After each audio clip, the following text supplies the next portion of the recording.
này cho sợi cái ta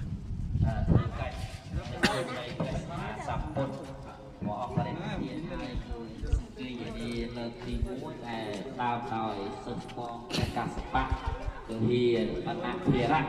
hạt tự nhiên cứ rung nông lơm nông về phía ra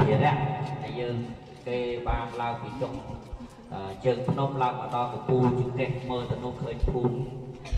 vấn đề hiện đi này hay dương mong cực đi tập bay vừa cách mà tất cả những cơn đây ra sắm ma ra phút sao vẹn thành lái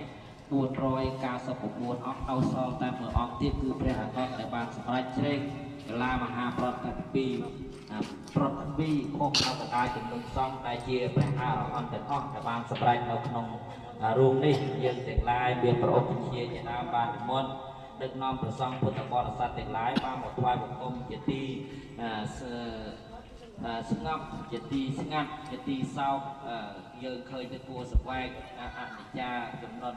នេះចំណុនព្រះសម្មាសម្ពុទ្ធគួរជាទីចេតនាឥឡូវនេះយើងបានមកដល់ហើយបានឃើញហើយនឹងវិជា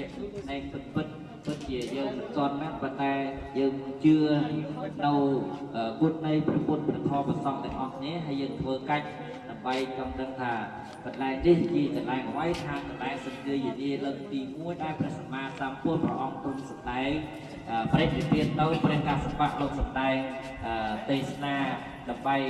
ដោះស្រាយបញ្ហាវិន័យប្រសូតនិងព្រះអភិធម្មពុទ្ធវិខុដែលបានធ្វើខុសក្នុងពុទ្ធសាសនាបញ្ញត្តិនៅបុគ្គលកលន្តវិខុដែលនៅក្នុងនគរនេះជាគ្រឹះទី1ហើយគម្រប់ជាព្រះពាក្យដែលថ្ងៃព្រះសម្មាសម្ពុទ្ធបានបរិនិព្វាននៅព្រះកាសបៈបានលឺអាជីវៈពោលមានថាអ្នកទាំងអស់នេះគ្រូរបស់អ្នកយកនិព្វាន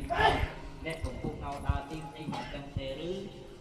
នៅសាវករបស់ព្រះកាសបៈទាំងប្រមាណ500អង្គឬដូច្នោះហើយមានសេចក្តីសឹកសួរសោមសំណោះអាឡោះអាឡាយទឹកពុទ្ធព្រះសម្មាសម្ពុទ្ធតែមេតិបឧបាទេសាការេ